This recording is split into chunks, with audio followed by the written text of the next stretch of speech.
do better. Oh, I was going to say, hi, everybody coming in. We're going to get started in just a couple minutes. We're very happy to have you all.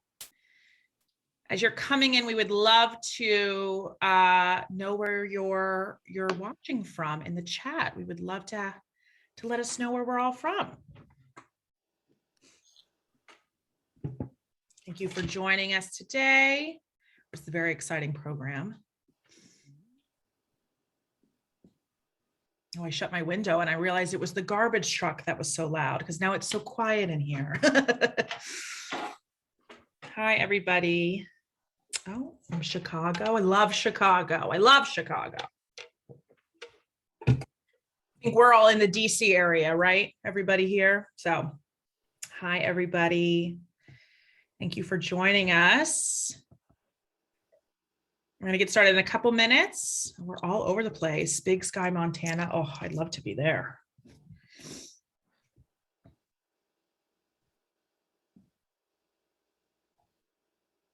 Hi. Sunny and hot Tallahassee.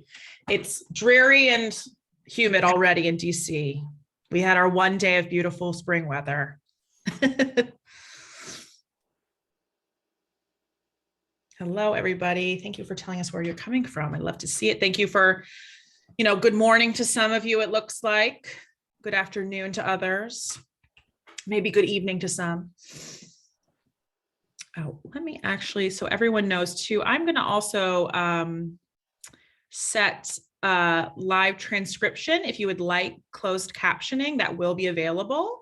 So you can you'll see that at the bottom of your screen. So it's live and automatic, so it might not be perfect, but if you need help with just some aids there, that is available.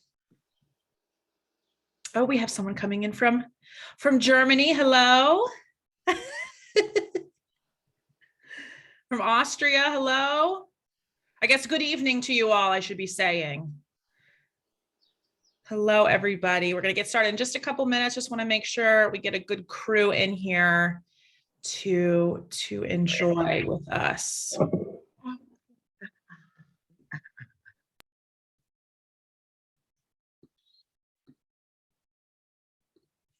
Okay. Hi, everybody.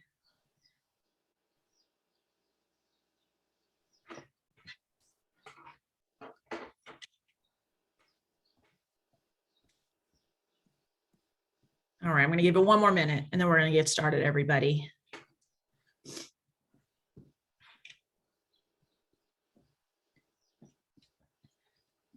Hello, hello. Plano, Texas. Hello. I think I've got a couple of you. Hello. Hello, Plano. I had a play that premiered there in September. Oh. So I don't know who it is because I'm not in the, oh, okay. Thank you, Plano. Karen Beck says hello from Plano. All right. Well, thank you all. I know we've got a lot of Maryland fans here. Our Maryland, not the state Maryland. So we will definitely make sure she gets all your greetings and hellos. And I think I'm going to go ahead and get started if our crew is ready for that. We good to go? Okay, great. Let me change the view here. Okay. All right, sorry, as I'm saying, it's time to go and I'm not fully there. Okay, hello everybody. We are so happy to have you with us today for our program, The Power of Female Friendship, Remedios Varo and Camille Claudel in the Sculptress. My name is Carolyn Higgins and I'm a staff at the National Museum of Women in the Arts. And if you are coming via a different channel and don't know who we are the first museum in the world to champion women in and through the arts. That includes Claudel and Varo, who we'll be exploring today, as well as our amazing presenters, women artists themselves. So to give you a rundown of what we'll be enjoying today, I will give a brief introduction of our program speakers. We will hear from the playwright herself, Marilyn Millstone, and then we will be enjoying 4 scenes from the play performed by members of the Expats Theater based here in DC. It is important to note that this program is just a tiny teaser into the amazing work of Marilyn and her play, The Sculptress, which actually runs 2 hours and obviously not through Zoom in a normal world. So we do ask you to imagine your way into this world with us. Be aware that there are some limits to what we can bring to you. Give me patience as I'm sharing and unsharing screens and images. And I hope this will encourage you, this whole program will encourage you to explore this play, expats theater, and the work of Marilyn as well. I will be providing links and more information in the chat, but please know that tomorrow around this time, you'll receive an email from me with all this information. So don't feel like you have to copy and paste everything I'm putting out. We'll definitely provide that. We also have some time for questions with Marilyn and Karin, who is the founder of Expats Theater and director of the scenes we are viewing today. So please use either the chat box, which so many of you have put where you're from, or the Q&A function, which is another button on the bottom of your screen so that we can get to as many as we can. So now let me introduce our program partner, bringing the Sculptress live to us today, Karin Rosnizeck and the Expats Theater. Karin is the founder and artistic director of Expats Theater, which aims to bring works by international contemporary playwrights, often in translation, to Washington, D.C., and to engage audiences in current global socio-political debates with a focus on female perspectives. Very important in today's world, let me say, the Expats Theater and Karin's work. Before coming to the United States in 2007, Karin worked in transatlantic relations and intercultural dialogue at the U.S. Consulate in Munich and at the Institute for Cultural Exchange in Stuttgart, Germany. She holds a master's degree in both American and English and French literature from the University of Stuttgart, Germany. She has lived and taught in Paris, France, and has been living in Washington, D.C. for 14 years. In the 10 plus years prior to founding Expats Theater, Karin worked as an actress, dramaturge, a word I've learned since working with these beautiful women, and translator in the DMV theater scene, where she has performed in numerous productions. Karin has told me that one of her highlights was the title role in Marilyn Millstone's play, The Sculptress, French artist Camille Claudel, when it premiered in Baltimore at the Fells Point Corner Theater in 2011. And also with us today is the playwright of The Sculptress, Marilyn Millstone. Marilyn's award-winning playwriting is rooted in her background as a news and featured journalist and essayist. She's also an educator in playwriting, creative writing, theater appreciation, journalism, and more. Her full-length dramas, one acts, 10-minute plays, and monologues have been produced by Barrington Stage, Birdhouse Theater, the Dorset Players, Fells Point Corner Theater, Silver Spring Stage, and many, many more national and international productions. Marilyn's first full-length play, the semi-historical drama, The Sculptress, which we're learning about today, was produced by Baltimore's Fells Point Corner Theater and won 2 awards at the 2011 Baltimore Playwrights Festival. That's just the awards for that play. I mean, I could go on and on. I've got paragraphs about Marilyn here and everything she's won and done for theater. I will mention that 2 of Marilyn's monologues were selected for Best Women's Monologues of 2019, published by Smith and Krause. And her full-length drama, I hope I'm saying this right, Proprioception,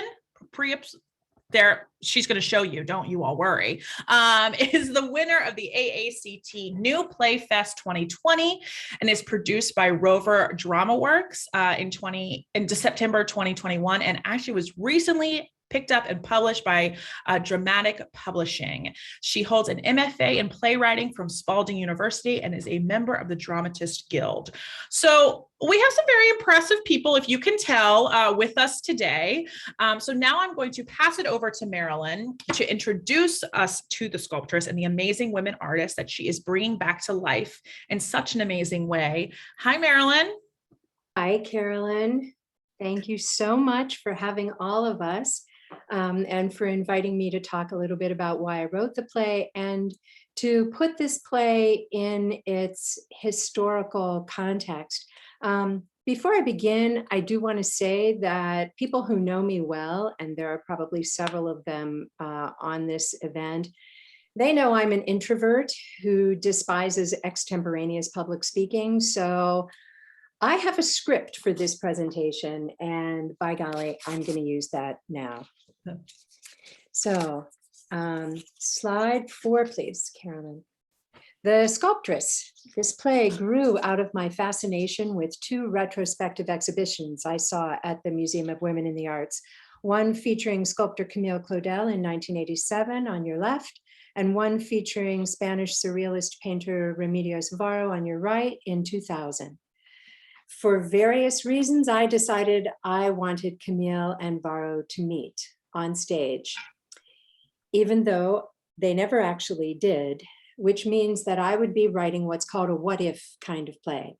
The only problem was I'd never written a play. I'd never even thought about writing a play. I was a journalist. And as I read Camille's and Remedios' separate biographies, I realized that the journalist in me was intrigued by the real stories of these 2 artists and wanted to weave their real stories into the play, while also focusing on a friendship between them that never existed, but could have. So in writing this play, I did allow myself one major fiction, which is the meeting of these 2, myself that artistic license. Otherwise, I tried to stay as true as I could to the spine of their individual biographies and the other real people in the play that I pulled in, including, as you'll see shortly, her brother, Paul. So with that in mind, permit me to put on my journalist hat and offer you a brief context for the world of the play. Camille and Remedios could have met in 1935 when the play opens, because in fact, they were both in France. However, they were in France in very different ways. Camille was in her 22nd year of confinement at Montevergues Asylum, and Remedios and her husband, Gerardo Lizarraga, were living the bohemian life of struggling painters in Paris. Slide 5. A photo of Camille Claudel circa 1881, around age 17, which is the time that Camille's father moves their family from what was apparently an idyllic life in the countryside to a cramped apartment in Paris so Camille could study sculpting. It is a move her mother deeply resents. Next slide. As time goes on, Camille's younger brother, Paul, rises through the ranks of the French diplomatic corps to become a prominent diplomat. In 1927, he appears on the cover of Time magazine when he becomes France's ambassador to the United States. Those of you who remember Time magazine know that being on the cover was the highest honor that a person could receive, and one reserved only for people of great importance. It is also Ambassador Paul Claudel who signed the papers committing his sister Camille to an asylum in 1913, 8 days after their father died. Next slide. As children, Camille and her brother Paul were extremely close. She sculpted this bust of Paul when he was 16 and she was 20. The Claudel family is, as I mentioned, at that time living in Paris, and Camille is sculpting in a studio she shares with another young female sculptor in the bottom right. That's Jessie Lipscomb. Camille had applied to study sculpting at the famed L'École des Beaux-Arts, but despite her obvious talent, we just saw that bust she did, they refused to admit her because she was a woman. Camille and Jessie are receiving private mentoring from a sculptor named Alfred Boucher. One day in 1883, Boucher needs to send a substitute, and the substitute he sends is Auguste Rodin. Rodin's 43, Camille 19. It is a fateful meeting for them both. As I think most of you probably know, she becomes not only his assistant, but also his mistress. Next slide. Now we move from Paris to a small town in northeastern Spain, where in 1908, Remedios Varo is born. Her father is a hydraulic engineer. Early on, he recognizes Remedios' talent for drawing, and when she's old enough, he has her copy the technical drawings of his work, which is a skill she later employs fantastically. In her paintings, she has wildly imaginative machinery, conveyances of all sorts. And the roots of this go back to her childhood and copying Daddy's technical drawings. In 1924, the Varo family moves to Madrid, and 15-year-old Remedios is admitted to the prestigious Escuela de Bellas Artes, forgive me that pronunciation. While there, she meets Gerardo Lizarraga, a fellow student. 6 years later, in 1930, they marry. In 1935, when the play opens, she and Lizarraga are, as I mentioned, struggling artists immersed in the bohemian life of Paris. Next slide. This is one of my favorite Varo paintings, The Souls of the Mountain. She did it in 1938. If it strikes you as haunting, I think that's for good reason.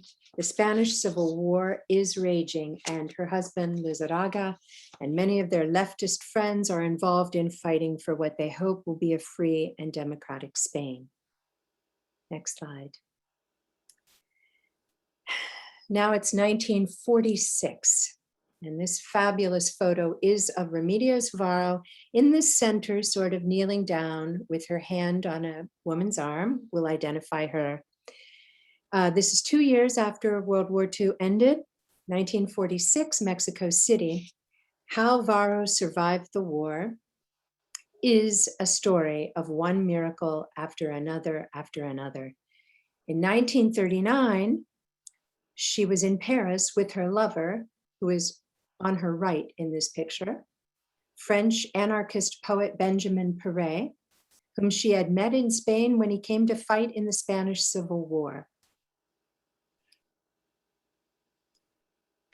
Then Hitler invaded Paris, and because Varo and Perret were both considered leftist anarchists, the Vichy government arrested and held them both separately for several months. This was an experience Varo never, ever talked about. When she was released, Varo made her way to Marseille in unoccupied southern France. Perret later joined her there. Thanks to the courageous efforts of a newly formed humanitarian group, an American group called the Emergency Rescue Committee, which is still active right now as the International Rescue Committee, she and Perret and about 1,500 other Europeans were able to flee France. In their case, they fled by ship and ultimately arrived in Mexico City, where at last Varo found safety and solace, surrounded by European emigres like herself, who had gone through the terrors that she had. While Camille's life was marked by isolation, even before her commitment to an asylum, Varo always seems to have had a very rich and full social life. I think this is really evident in what's going on in this photo. In the upper left is Gerardo Lizarraga, now her ex-husband, who ultimately was able to emigrate to Mexico, and he and Remedios remained close friends until the day she died. Below him is Shiki Weiss, a Jewish friend that Varo helped rescue from a detention camp. To his right is Leonora Carrington. In Mexico, Leonora and Varo became crazy, mad, wonderful best friends, and Leonora and Shiki eventually married and just had a wonderful life together in Mexico until they died. Benjamin Perret decides to go back to Europe after the war. Shortly after this picture is taken, Varo stalwartly refuses ever to set foot on European soil again. So that splits them up. Slide 12, please. So I'd like to pause here to mention that one of the parallels between Camille's and Remedios's life that interested me was their relationship with men. When Camille became involved with Rodin, she most likely knew he had a common law wife, Rose Beret.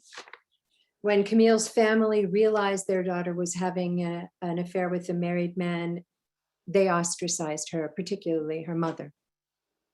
Camille's father did continue to support her financially in the hopes that she would bring the family fame and fortune. But her mother chose to have as little as possible to do with her. Remedios Varo, on the other hand, became involved with more men than we have time to discuss today. But one of the things that has struck me about her life is that she seems never to have lost the emotional support of her family, particularly her siblings and her mother. Next slide, please. So this brings us to the final chapter in Varo's too short life. After Benjamin Perret departs for Europe, she ultimately meets an Austrian refugee named Walter Gruen, who passionately loves her and believes in her as an artist. And he is able to give her the one thing she's never had, true financial support and the time to pursue her art, which she does fervently and passionately. And she rises and rises to fame in Mexico and is at the peak of her fame when she dies of a heart attack in 1963. She is 54. So with that, let's turn back time to 1935 and the world of the sculptress. Thank you, Marilyn. Yes, let's enter the world of the sculptress. We're in the year of 1935. And by that time, as Marilyn has already said, Camille has been living for over 2 decades in the mental institution in the French village of Montevergue, to which she was committed by her mother and brother Paul, who is very much unlike his sister, leading a life enjoying prestige and privileges as a French diplomat. We begin with a scene that introduces Remedios Varo for the first time into the play. It is set in Paul Claudel's elegantly appointed apartment in Paris, where Paul had invited Remedios to propose a quite unusual deal. Act 1, Scene 1. In Paul Claudel's elegantly appointed apartment in Paris, Remedios Varo, stylishly dressed in 1930s fashion, is escorted in by Paul's secretary. Ah, Signora Varo, so good of you to come. It's an honor to meet you, Monsieur Ambassador. I'm sure you're mystified about why I've asked you here. That's a good way to put it. Well, I have a sister who's been living at a place called Montevergue. Have you heard of it? No, Monsieur, I'm from Spain, Catalonia. This is my first time in France. It's an institution. My sister is, my sister is in an asylum. She was committed 22 years ago. So, Signora, you studied art in Madrid and you are married? See? You seem to know a lot about me. Yes, for reasons I'll explain shortly. Have you been married long to Monsieur Varo? Oh, his name is Lizarraga, Gerardo Lizarraga. I use the name I was born with, at least on my paintings. Does he mind that? If he did, I don't think I'd have married him. And what brings the two of you to Paris? Oh, we're both painters, Monsieur. What other city is there for a painter but Paris? You sound like my sister. She felt that way too. Your sister was a painter? No, a sculptress. One of the greatest. Oh, but I never... I assume you've heard of Auguste Rodin. Of course. Of course. He picked her to be his apprentice when she was just 18. Dios mío. She must have been very talented. Paul shows her the bust of young Paul Claudel. Camille did this bust of me when she was 17. Varo walks over to the bust, studies it without touching it.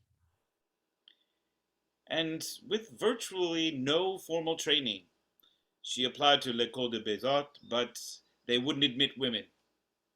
But she didn't let it stop her. If Camille wanted something, believe me, nothing and no one could stop her. As I was saying earlier, for the past 22 years, my sister has been living... in an asylum. Tell me, Signora, does any emotional instability run in your family? Oh, I think you can find them in any family if you look hard enough.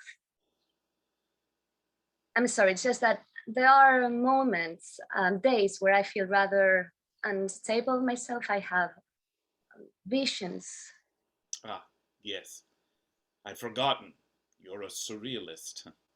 You see, Senora, I've called you here because of my sister. My sister is intrigued by your work. I gather she's seen some of your paintings in some journal the nurses have given her.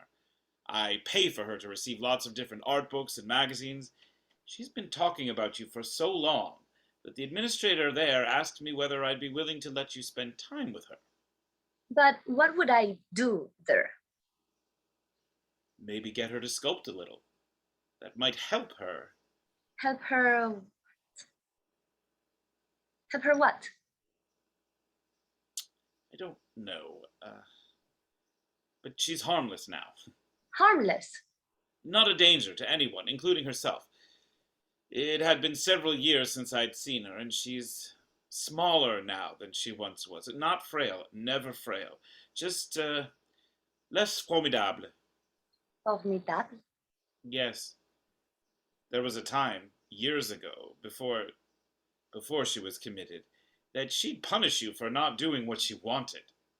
Punish how? Oh, Camille could throw a tantrum from out of nowhere. Throw things, break things. Neighbors would call the police. I am, as you know, an ambassador. I have been part of the Foreign Service nearly all of my adult life. My work frequently took me away from Paris when Camille... Oh, I might as well tell you. My sister was more than Rodin's apprentice. It happens. Yes. Well, it went on for a very long time. I'll spare you the details, Senora. Suffice to say that Camille was wounded greatly, mortally, really, by her relationship with Rodin. He took, Camille would say stole, everything from her. Her time, her talent, her sanity. He went on to become the great Rodin. She became a recluse, holding herself up in a posh apartment my father paid for, pounding away at God knows what, day and night, the police always ringing us up with complaints from her neighbors. It went on this way for years. Then my father died, and my mother insisted that well, in an odd way, the years at the asylum have been kind to Camille. They've sheltered her from the troubles of the world. You'll see what I mean if you take the assignment. The assignment? To visit Camille, twice a week. We can start the arrangement now and see how it works out. Paul takes an envelope out of his desk drawer, hands it to Varo. This would be your advance compensation. With double that amount to follow each week, you are in my employ. Varo opens the envelope, quickly fingers through the cash. This is very generous. Good. Then I'll show you into my secretary's office, and she can schedule your first visit. Paul escorts Varo off stage. Lights go out. Okay, next are two scenes with Camille and Varo at Monteverg Asylum. It is the first meeting of Varo and Camille, and the second scene is Remedios' second visit of Camille at the asylum. This is the beginning of a powerful friendship. Act 1, Scene 4. Several days later, Monteverg Asylum. The nun escorts Varo to the door of Camille Claudel's room. She is holding a strange stuffed cat. The nun knocks on the door. Camille does not answer. The nun knocks again. Mademoiselle Claudel, I'm an art student from Madrid and an admirer of your work. Camille opens the door. Where have you seen it? I saw the bust you did of your brother when he was a boy. How well you captured the tenderness of youth when you were just but a youth yourself. But that bust is not on exhibit. It is at the home Your of... brother Paul, mademoiselle, I heard about your love of cats. It is a love we share. So I hope you don't mind. I brought you a gift. Varo hands Camille the stuffed cat. I designed it myself. I hope you like it. May I come in? Studying the cat, Camille backs away from the door. Varo enters Camille's simply furnished room. The stripes are Words I thought you'd appreciate. liberté, vérité, beauté. I gather I my think cats brother. often in my work. I see myself in their eyes. They don't care what anyone thinks. They're pagans with fur and antidotes for the punishments of having been raised Catholic. As I said, I love to put cats in my paintings. People say I not only look like a cat, but behave like one. Your paintings. We women have appetites that are much more feline, more pagan than your very Catholic brother allows himself to see. So you know my brother then. We've met. May I smoke? It's not permitted, Do you care? not a bit. Did you smoke when you were my age? Women were never supposed to smoke, not the proper ones anyway. But you did, didn't you? Take cigars. The lovely cat. I had dozens of them in my apartment in Paris. Oh, you must miss them. I do, terribly. They won't allow me pets here. What a comfort a cat will be, or would be. If only they purred, if only this one purred. You know, a cigarette after all these years. It would be very nice, no? If you have a towel or something, I can stuff it under the door. They'll never know. Camille takes the This is sheet all I off her have. bed. This is all I have. They don't give us extra sheets or towels or anything. Afraid we'll hang ourselves, I suppose. Varo takes the sheet from Camille, stuffs it under the door, then reaches down into her sweater and pulls out a pack of cigarettes from her brassiere. It's the only place I knew they wouldn't check. You realize I don't know who you are. Oh, you're a smart woman. I've given you some clues. A painter from Madrid who somehow knows my... Are you that surrealist? Remedios Varo, please too. What brings you here? What? Did Paul send for you? Yes. Varo hands Camille a cigarette.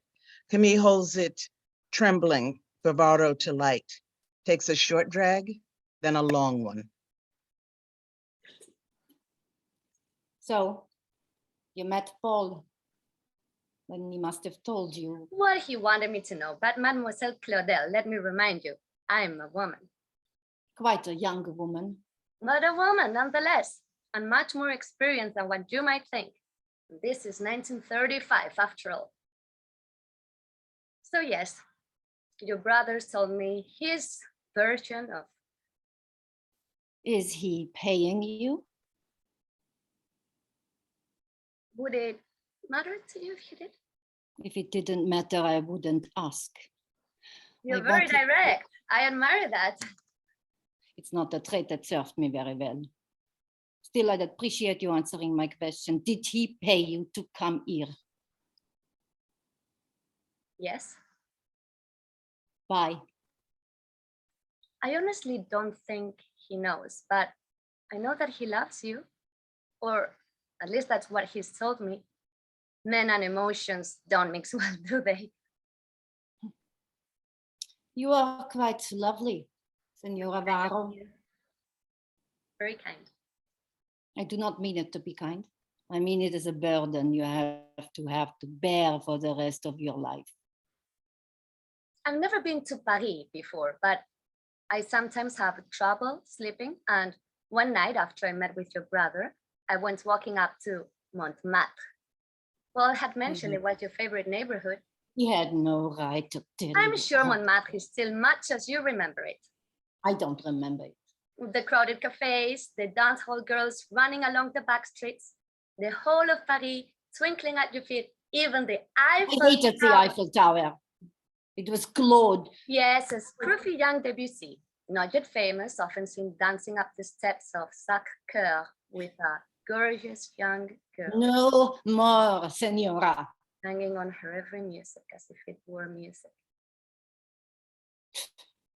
Montmartre always was a mountain of lies. Debussy, Claude. It is not an accusation. I only meant to remind you that you too knew the burdens of beauty. Did you know that Debussy kept your statue of La Valse? He only bought it because he knew that I badly needed money. Did you know that Debussy kept your statue on top of his piano until the day he died? There is a knock at the door. The sheet. Varo quickly snatches the sheet from under the door and stuffs it under the bed. Camille opens the door. The nun tells her that visiting hours are over. May I come back again? Shall we meet in Montmartre? Two ravishing young beauties with our lives stretched gaily before us, pressing our lips to the future, with waits for us to devour it. One more thing about Montmartre. The place is crawling with cats. Varo exits with none. Lights go out. Act 1, Scene 6. Camille's room. Varo has brought a big canvas bag. I paid a call on a friend of yours, Camille. Someone who asked me to tell you he's still your champion. I never had many friends, Senora Varo, and the ones I had are all dead, or at least they don't come to visit. Please, Camille, could we use first names? Call me Remedios or Remy, as my close friends do. Do you usually visit someone a few times and call them close friend? Camille, not everyone who loved you and admired you is dead. Monsieur Blot, Eugène? He's still alive? yes. He told me he wrote to you a few years back. I never got a letter. Strange. Anyway, he told me he casts one of your smaller pieces. The Implorer. Rodin threatens to leave me if I exhibited that one. Eugene said it shows the naked need of a young girl. Bare-breasted, on her knees, begging. You were with Rodin for a long time. Until the end of time. For me. Eugene said you disappeared once, very suddenly, and didn't communicate with anyone for months. And a rumor circulated. How dare you bring up the subject? Don't you think about it? How can I not think about it? Wouldn't it be a relief to talk about it? A relief. A relief. A relief. Very well then, Remedios. What would you like to know? Whatever you wish to tell. This is not about wishes. You ask me a most invasive question and then cover it with foolish pleasantries. What are you after?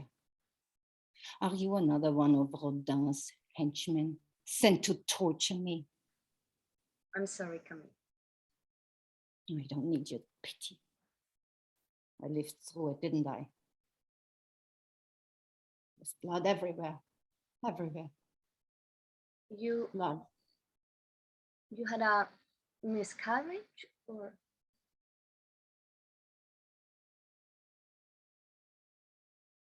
Oh, I begged him, begged Rodin to leave that hag of his, Rose Beuret. She wasn't even his wife. She is the mother of my son, he bellowed. What about our child? I asked. How I begged, pleaded. He stormed out the door. That's when I realized he didn't care about me.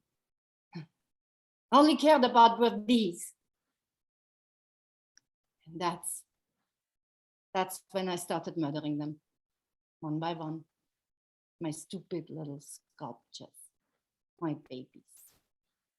Smashed them against the wall, hammered them to bits, scraped the shards against my skin. And there was no one you could turn to? No one. Varo reaches into her bag, pulls out a jar of paint, some brushes, tacks a canvas onto the wall, tosses another on the floor. I brought paint, red, the color of blood. Here's a brush for you. What will they say? Who? What do you care what anyone says? What else can they do to you? Kill you? I'm already dead, aren't I? Varo dips her brush into the paint, quickly brushes the paint down her forearms. It's the blood of death, Camille, but also the blood of life. Varo starts flinging red paint all over the canvas. Camille joins her. They smear it all over themselves. Camille paints Rodin on the wall, then splashes red streaks across it. Suddenly, the nun is knocking. No answer. She opens the door and sees the women covered in what she assumes is blood and screams. Lights go out. We're back in Paris, in Paul's office 10 days later. Remedios proudly reports about the success of the assignment, but Paul, a vrai bourgeois, is from a different world than the proud, independent Spanish artist, not only in temperament, approach to life, but also, and especially also, regarding Camille. Act 1, Scene 7. Paul Claudel's office in Paris. Varo is escorted in by the secretary carrying both her purse and a bag. Signora Varo, thank you for coming. I'm surprised you've asked to meet with me again so soon. Well, I wanted to discuss one of your recent visits to my sister. I understand that when a nun came to escort you out of my sister's room, she found you both covered in paint? Red paint, to be exact. So you admit it? Admit it. I brought it. The brushes, the canvas, the paints, all of it. What on earth were you thinking? Smearing my sister with red paint like some common prostitute? Monsieur Claudel, you have asked me to inspire your sister to sculpt again. Sculpting is not exactly a delicate occupation, so I saw no reason to be delicate on my approach. She reaches into her bag, takes out a delicate sculpture of a mother and child. I should think you would be pleased by the end result. This. Paul reaches to take it from her, but Varo closes her fingers over it. I'm sorry, monsieur. I've been given strict instructions to show this to you, but not give it to you. Strict instructions from whom? May I remind you, you work for me? Your sister insists that I not leave it with you. How you insult me, both of you!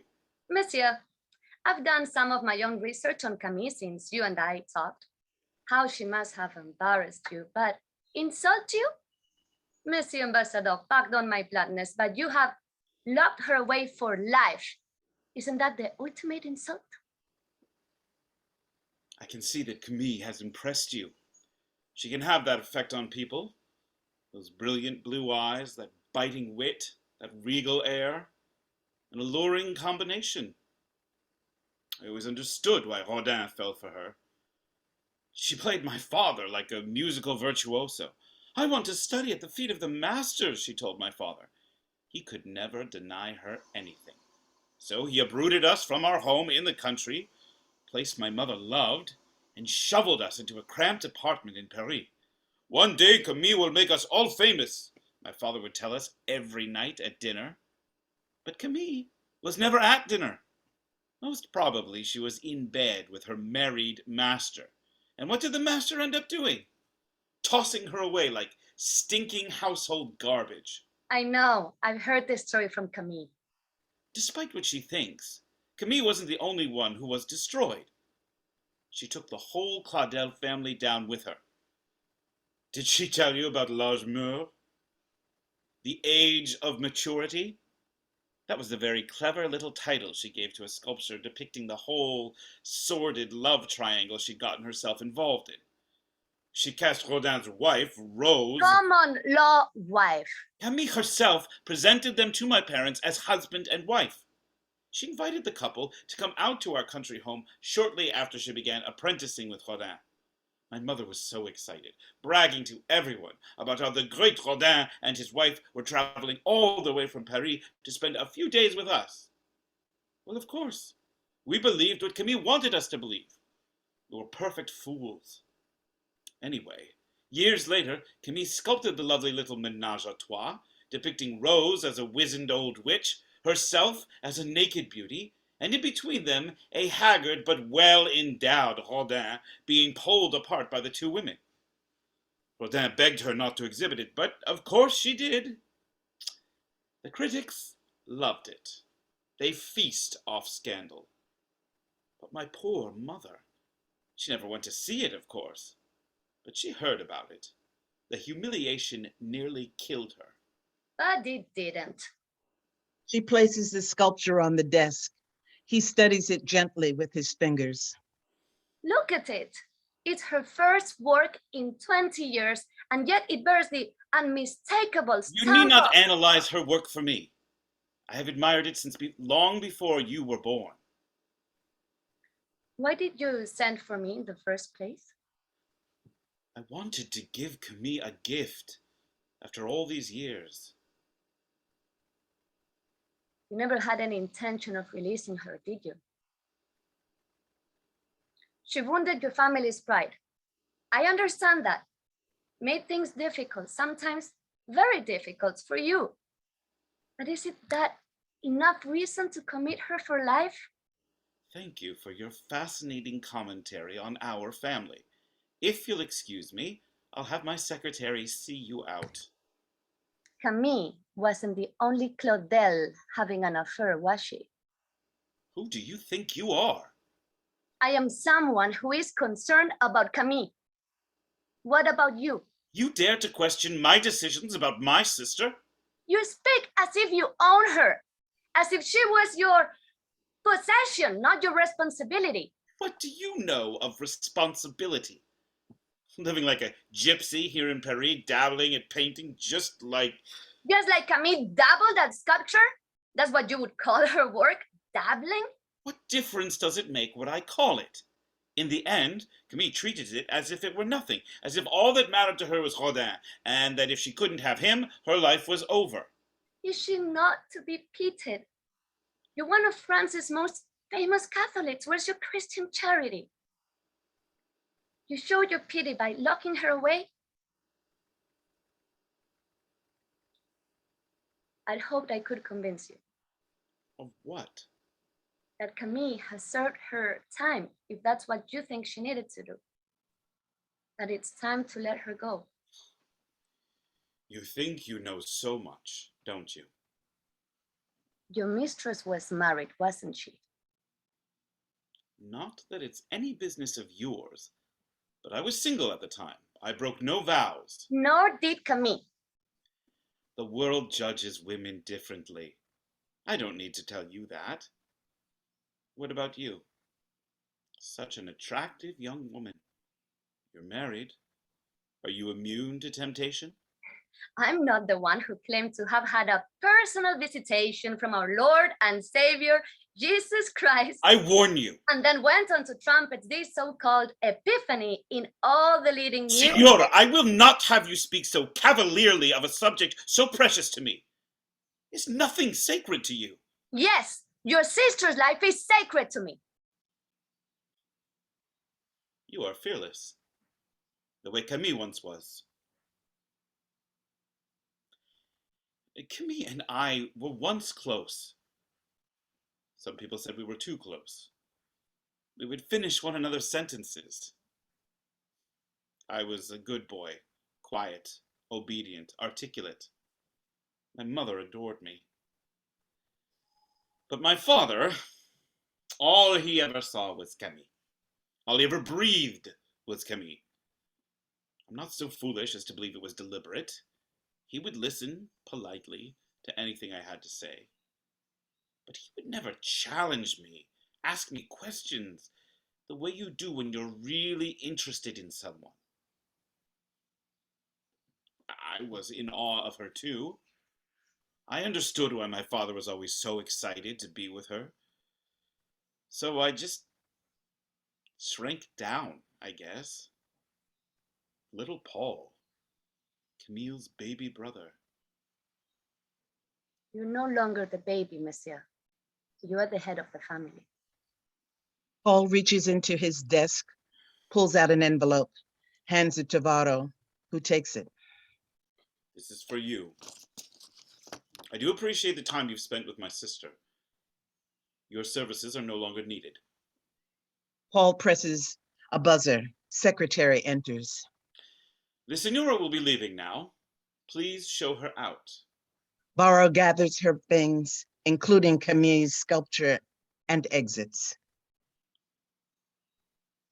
After a few moments, the secretary enters and hands Paul the unopened envelope of money he had just given Varo. End of Act 1 and end of our reading. So thank you. That was our first glimpse, or a little glimpse, into the Sculptress. And we are seeing here the conflict that our playwright Marilyn has so masterfully spun in Act 1 has just begun. The drama moves forward, leading to disappointment and pain for the two protagonists. The ending leaves us with a sense of loss, but also with one hopeful outlook, the healing power of friendship. The story of Camille Claudel is not the only sad tale of a highly gifted woman living in the shadow of a famous man. I can just mention Frida Kahlo, Mileva Maric, Jennifer Westphal Marx, Dora Maar, and the list goes on. I wanted to conclude this, or my commentary, with a photo of Camille as an old woman. And this one was taken in 1935. And that's actually when the play is happening. And I also wanted to add a quote by her that she gave to Eugène Blot, who was one of her only, or one of the only or few friends that she had for the rest of her life. The events of my life would fill more than a novel. It would take an epic, the Iliad and the Odyssey, and a Homer to tell my story. I won't recount it today. I don't want to sadden you. I have fallen into an abyss. I live in a world so curious, so strange. Of the dream that was my life, this is the nightmare. So thank you for your attention. Ooh, everyone, that was amazing. I have chills and goosebumps. I thank you all so much for bringing us into this world and experiencing this amazing imagination that Marilyn has to bring these two women together. I think, as Karin said, this is just a very tip of the of what the whole play is. We do have time for questions. I have a few of my own. I've been writing them down. And so I would love to, so if anyone in our audience wants to ask a question, again, please use the chat or the Q&A box. And I kind of want to start with Marilyn. If you would give a little bit more, you mentioned that you saw two exhibitions at the museum, but I would love if you want to pick, Claudel or Varo, kind of what drew you to them? Was it their art, their story, or kind of how did this idea kind of come into your head even more than what you mentioned briefly? I even anticipated that you might ask me this, and it still didn't help. I guess there are two things I would say. One was I delved into the books that existed at the time on Camille and Varo, the one book in English at the time by Camille was by Reine-Marie Paris, Paris, who is Paul Claudel's granddaughter. So as a journalist, I realized she's coming at this from her own particular slant. The other is a book you have now in the museum, Remedios Varo, Unexpected Journeys by Janet Kaplan. And I recommend both books very highly. I was struck, as I mentioned in my little introduction, by how these women were only separated in age by 40 some years, but the cultural milieu in which they lived was very different. Camille was very much a creature, in some ways a prisoner of the 19th century, and Varo was very much a woman of the 20th century.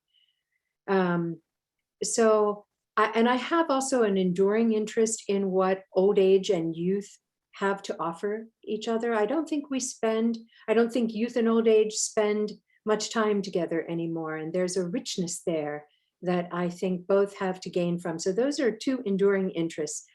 But there's a deeper thing here that I will say. It did occur to me that as a writer, I am always writing myself.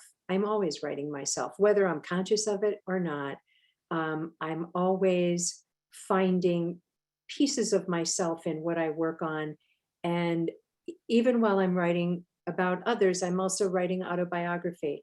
And when I first encountered La Valse, backpacking by myself in 1987, I didn't even know it was by a woman. I saw it at the Rodin Museum, and all that was under it was a nameplate that said C. Claudel, and I had no idea if that was a woman. I had no idea what the story was till I came back and got the fuller picture at the museum.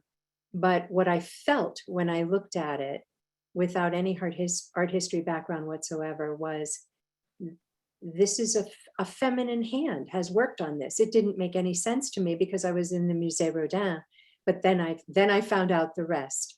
And that's when you look at your own life and the difficulties you're having personally, and you look at this person and you say, you know, I consider her a cautionary tale. And that's where the story hung for me until I saw Remedios Varo and then the work at the museum. And then suddenly, what can I tell you? Suddenly I saw them together on stage. Long story longer. No, I love that. I mean, I think it shows your inspiration through art and then into these women's stories, I think, and then creating art yourself, I think is just, shows, the amazing skill that you have. And we have a question here asking, I do want to mention too, in the play, we hear in these scenes that Camille started destroying her works, which is true. And that is a sad fate of a lot of her pieces we don't have any longer, because she did destroy many in her mind, and that the difficulty she's having with Rodin. And so Mira is asking Marilyn if you know if she did sculpt during her years at the asylum. Yeah, so She actually didn't. She didn't. Yeah. She did. She didn't. I know those of us who love her work long to think she did, but she didn't. She did destroy her work, not all of it. I will add that Paul, it was Paul's idea to.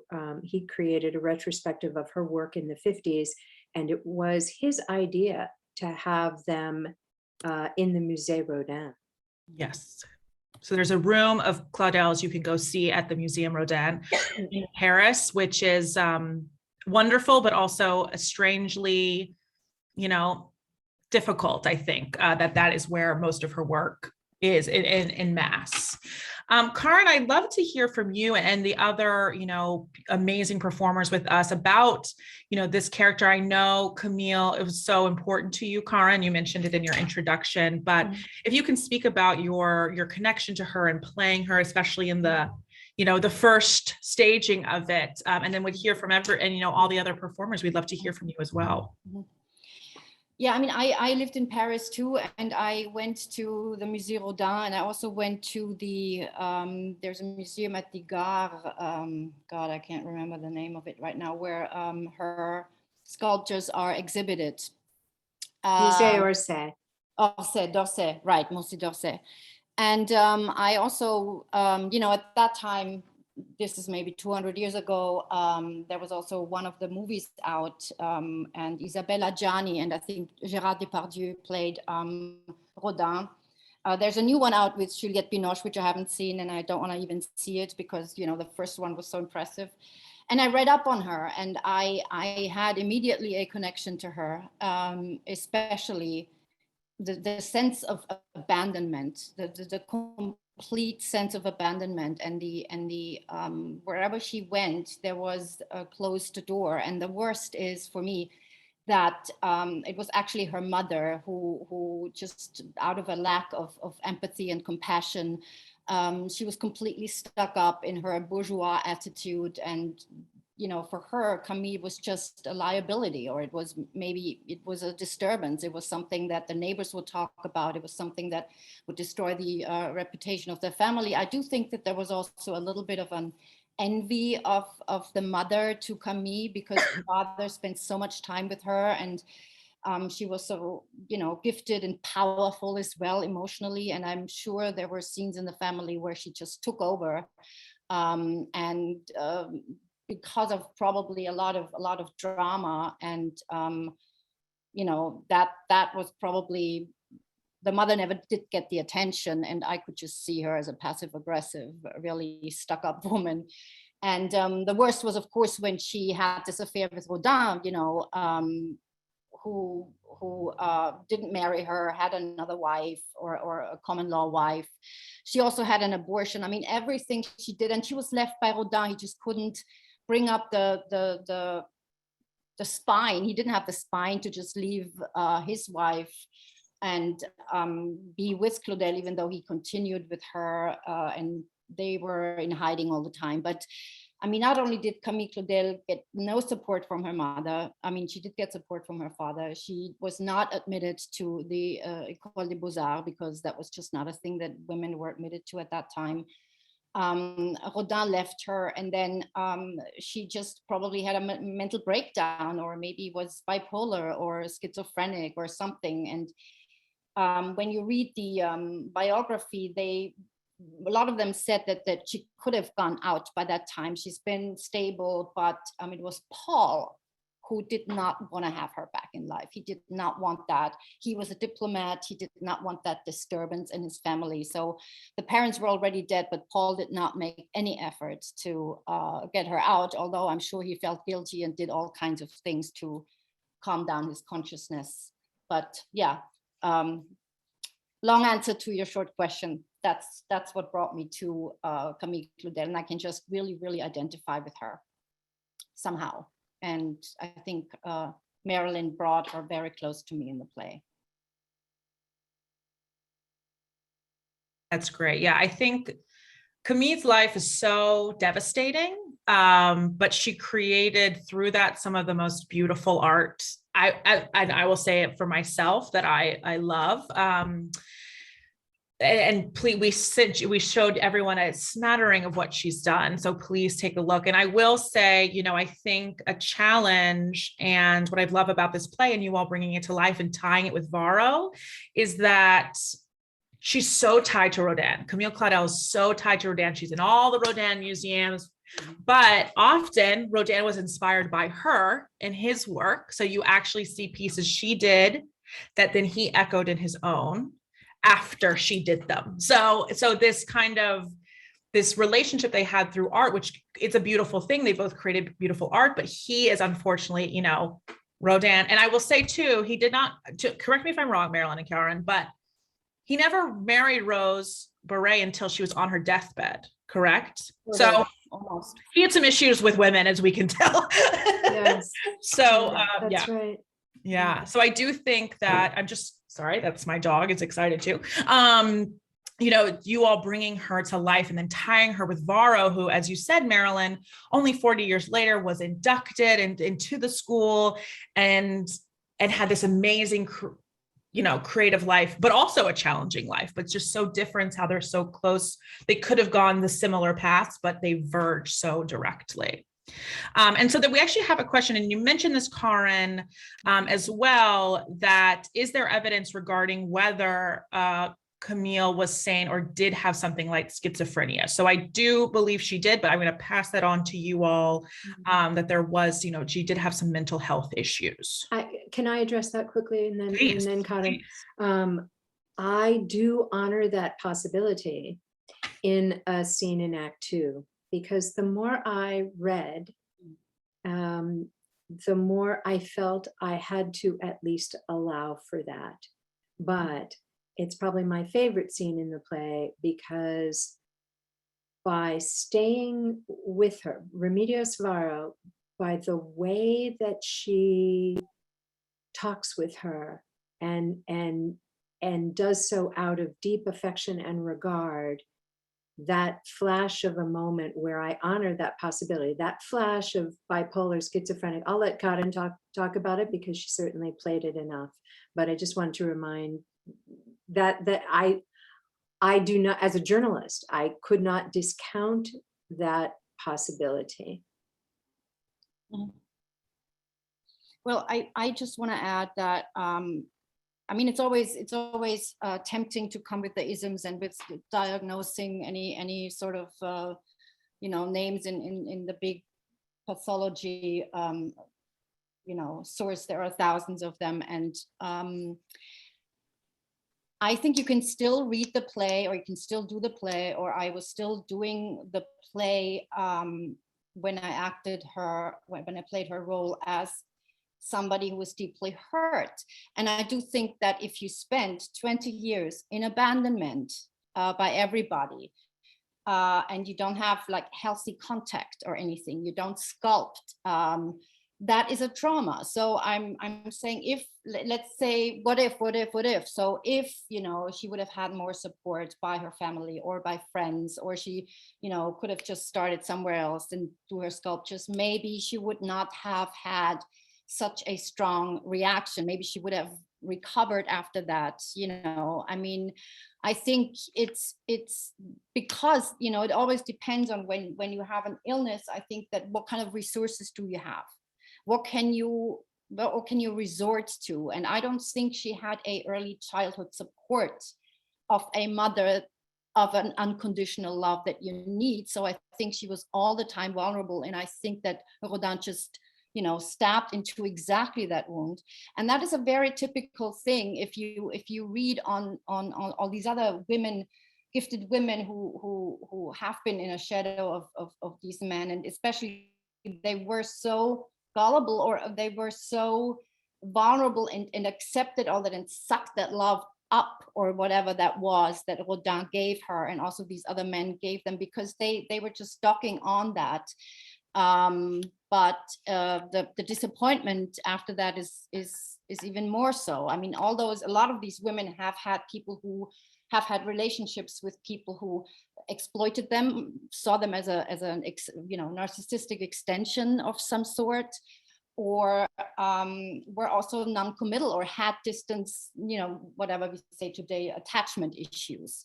So, two people always find each other. So, but, at that time, she probably didn't have any words to explain that, and definitely not her mother.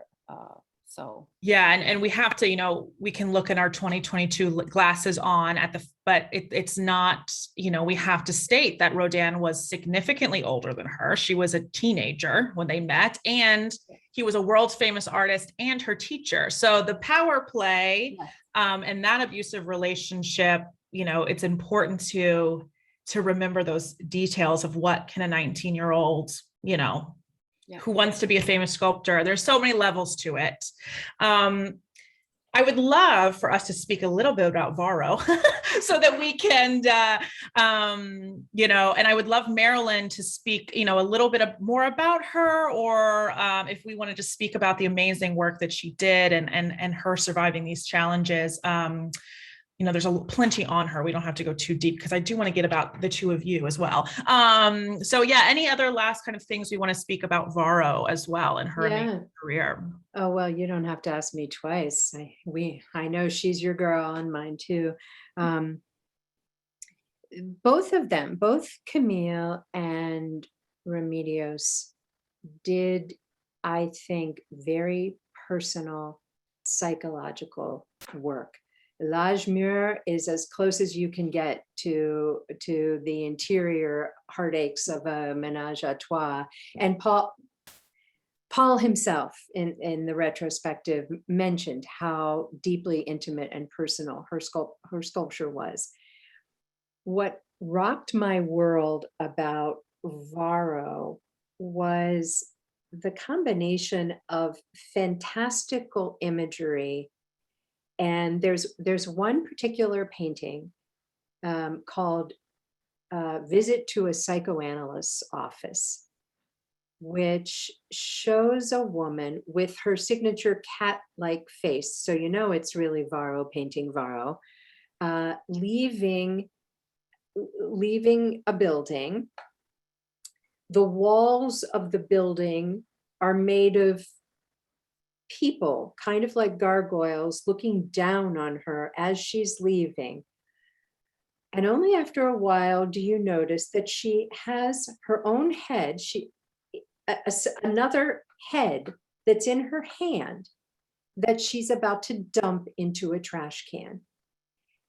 And that's her, how she's feeling after leaving a psychoanalyst's office. And so I thought it was just so witty, so deep, and there's and at the same time there's something both haunting and very joyful in her work. And it's all of that and the way it comes together in her paintings time after time, that to me brings together all the threads of her life. I think she did have a dark side. She certainly went through enough to have come by that. Honestly, I think she did have a dark side. She was also, an outcast from her country. Franco never let back people he thought were dissidents. So she was an outcast. And yet, as we talked about, she also had great social forces supporting her. And somehow I think all that comes together in her work.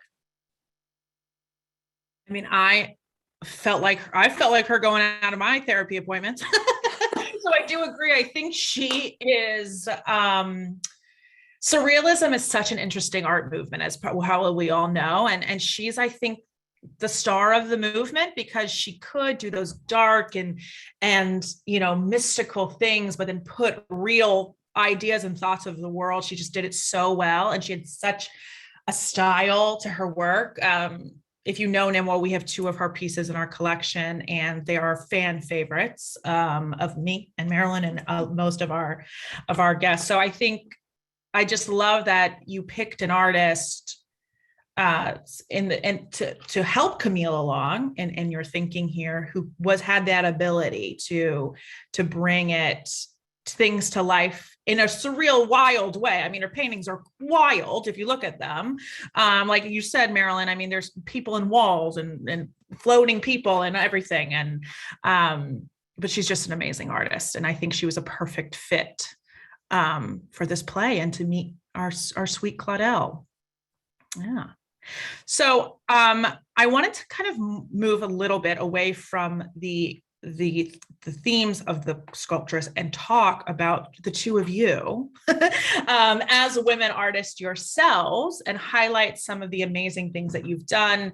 And I think something that we have had a lot of conversations about in prepping for this is the fact that you both bring so many different disciplines into your work to present art by women, art of women, things like that. Your past careers, your current careers, all of that. So Karin, could you, hint a little bit? I mean, we don't need a full, just a few minutes on your work prior and what with expats, what you're bringing and the importance that your past careers have brought to your work now as a director and things. Well, I Oh, yeah, I try to do that short, but in a way, I mean, I founded Expats Theater in 2019 and for different reasons. I mean, the one most obvious was I did a directing class and I enjoyed directing, even though it was very challenging. And during my acting career in DC, I always thought that there was something missing, you know, something more, you know, from other countries, you know, playwrights that haven't been performed, or playwrights haven't been performed because they haven't been translated. So I've done translations. One I translated, and I did a world premiere of a play called Einstein's Wife that was written by a Serbian author. That was a world premiere, and that was translated by a Serbian woman who lives in DC. And you know, the DC theaters, there's a lot. There's a great scene, it's perfect. But also, you know, one always looks a little bit too much, I think, to Broadway and to what's there. And that has all their rights. But I also think there's a lot of issues that come from abroad that deal with topics that we have here too, but they give you a different perspective, so you can actually look at that. And I think for me, the acting and the world in the international relations, you know, the programming and the curating and the putting things together and having programs around it, talkbacks and so on, and the international experience just brought it all together. So now I feel more rounded. I feel like I can use what I've learned, and I'm really having a lot of fun with it, and I discover a lot of plays, and I just enjoy myself. And I think there's a lot of expats in DC, and then there's all the embassies. So it is actually quite a logical place to do a theater called Expats Theater, even though, you know, you can always argue that we are all expats. So yes. That's great. Thank you. Marilyn, I mean, we've hinted that you were a journalist and things and a teacher, and that this was your first play that you wrote, but anything else you kind of want to talk about how those multiple disciplines you've worked in have kind of led you to this career now? Thanks, Carolyn. I don't know, but I have read that two groups of people tend to gravitate toward playwriting: actors and journalists. And I think my past career as a journalist, it's actually something I still do, gathering quotes from people, has been very helpful to me as a playwright. The rest I can't account for. It's just with these two women, I saw them on stage, and then it snowballed from there. And I worked on this play, and then it got chosen, and then we found Karin, and then it was such a rush to see a world that lives up here come to life on stage. And I think all writers are probably control freaks. I know I am, but then you have to turn it all over. You turn it over. And so then the rush of seeing that happen it's kind of addictive, which is why I kept going. It's never easier. It's, you know, I'm always the introverted writer in the room. It's never easier, but it is a comfortable fit for me. But I have no end of admiration for the people here who are not introverts, who are the actors. I have no end of admiration for what they do. So did I answer the question? You definitely did. Thank you. Yeah, I think I just wanted to highlight the two of you and your work as women in the arts, for all that you do and bringing these two artists together. I think the last question before we go, I would love to hear from everyone, or, you know, is the importance of this impact of this play in particular, and hearing, you know, about these two women. If there's any final thoughts, or, you know, I'll throw it also to Laura, Yvonne, or Sasha, if you want to say anything as having acted and been a part of this, you know, the impact of this and any last thoughts. Yeah. Anyone have any? Well, for me, it has been a pleasure to play Remedios. I actually felt very close to her, and it's just so easy to have empathy and connection with Camille. And I think she was a very open-minded artist, that she knew how to adapt with the situations, and also to struggle with a lot of frustration at the same time. It's like a dreamer, but as just a survivor. And so I really like the play, how it really goes around all of these bonds with Paul, like in the beginning, hopeful, then frustration, admiration for Camille. And it's been a pleasure to be part of this project. I would say that playing Paul, and I did an earlier reading of this with Karin, about a year ago, I guess. What's interesting for me about looking at things from his perspective, well, there's a couple of things.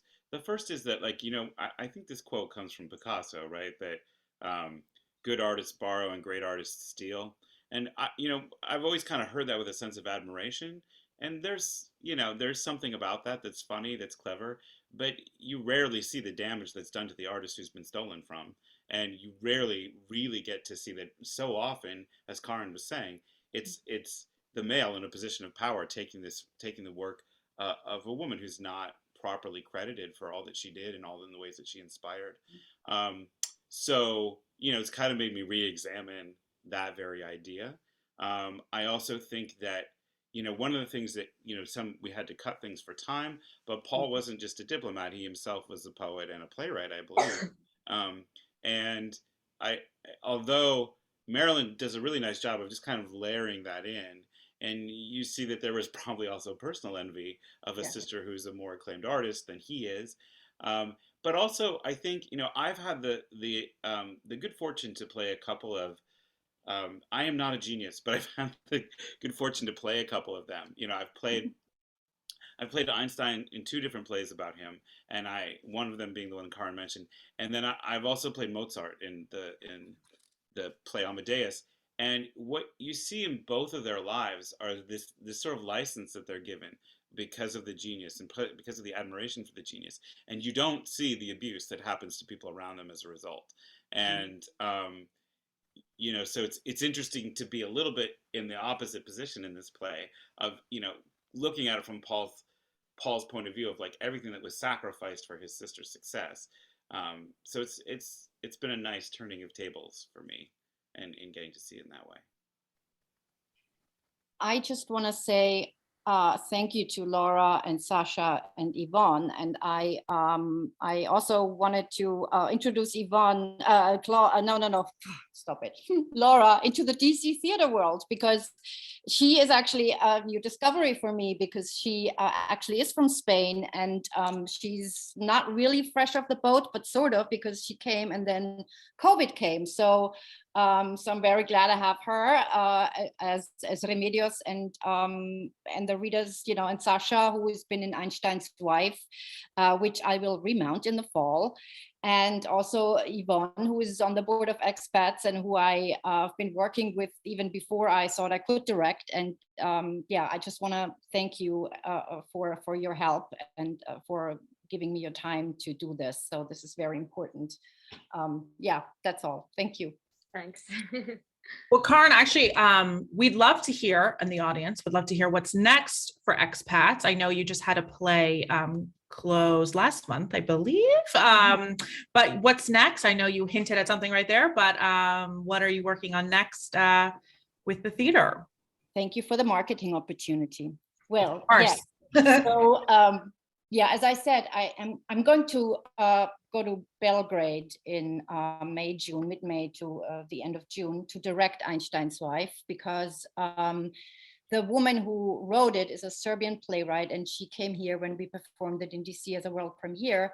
And the translator, she divides up her time between Serbia and DC. Her name is Milena Garfield, and the playwright is called Snezana Gnindic. And so I'm going to do that in Serbia. So it's a no-brainer, because it's their play, it's their heroine. Miliva Maric was Serbian, and she was the one who was very, very played a very important role in helping Einstein to develop the relativity theory, and was credited. And all this has just been found out, or like 5 or 10 years ago, because the letters have been published between Einstein and Mileva, and they went together to the Polytechnic in Zurich, and she was really very, very well. She was a genius in math, and so she provided his mathematical evidences, and Sasha played that when we did that with expats, and I'm going to bring it back in the fall because it is just a brilliant play, and I will have both actors again available, which is not always the case. And when we did that in March 2020, it was truncated due to COVID, so we couldn't really do it. But yeah, that's it. That's it, and thank you for again making my pitch. Yes, well, I linked to that information about that play, so keep a lookout, everybody. We have a lot of questions, actually. Maybe this is for Marilyn too, and for Karin. I mean, what are we going to be able to see the Sculptress too? Some point soon, hopefully. Fingers crossed. I mean, it is actually. It's a wonderful play, and I think it should be done, and I would love to do it absolutely at some point. And it also you know, so suits my mission, and everything that I mean, I cannot not do it. Let's put it that way. And I'm sure Marilyn and I will have a couple of discussions in the future, when and what and how. But I'm not going to leave that play alone, that's for sure. Yes. So this is a teaser, everyone. And now we have to hold Karin to it and Marilyn to it. Marilyn, would you like to say anything that you're currently working on? I mean, one of your something just got published, I know, but do you want to speak about a little bit about what you're doing next and what's on the horizon for you? Well, it is actually, if I hold this up, it's backwards, right? So you can't see it. So I guess no, it looks great. Perfect. Oh, this way. Yeah. Okay. Yeah. So this was a surprise. The fact that Dramatic Publishing selected my play to be published I've had lots of other things published, but this is my first full-length play to be published as a solo, as an acting edition. So at the moment, it strikes me that my job is actually to promote that. It only came out 2 weeks ago. So that's what's current for me in terms of theater. The interesting thing about being a playwright is that you never work in a vacuum, you know. So with the question about will the Sculptress get done, well, it's not really up to me, is it? And it's the same with proprioception. It's not really up to me. So it's an interesting thing. You write the script, but unlike other books where you can go on tour, you know, with your book of poetry or your novel, you are dependent on, you know, a director, actor like Karin, and these amazing people on the screen. So we'll see. But I want to say to you how grateful I am, and I know Karin is, for this opportunity to present the Sculptress in its rightful home, where you know the genesis of the idea took root. So thank you. Thank you all. Thank you all so much. This was so wonderful, and getting to do this through Zoom in this new way, and just a hint of it was so wonderful, and getting to work with the two of you for these past few months made it a lot easier. So I thank you all. I've linked a lot, but don't worry, there's more coming tomorrow, and we'll make sure to put information about the rest of our presenters and our performers here as well. If you want to learn more about Varo, let me do my own plugging for myself now. Next week, if you know, Nimwa has a virtual happy hour that we host once a month. And we are actually doing women surrealist artists, and Remedios is one of our ones we're speaking about. And we make a cocktail inspired by the artist, and then we talk about art while we drink together. So, or a mocktail. There's also the non-alcoholic ones. I'm going to put the link if you want to register for that. That's on the 10th at 5:30 Eastern time. We'd love to have you. But again, look out for an email from me about this time tomorrow with some more information. I will pass we're getting some really lovely remarks, so I'll make sure to pass that along to everyone here. And any other questions we didn't answer, I will definitely pass along to Marilyn and Karin as well. Thank you all so much again. You all have a good rest of your day and stay safe wherever you are. Thank you. Bye-bye. Bye. Thank you.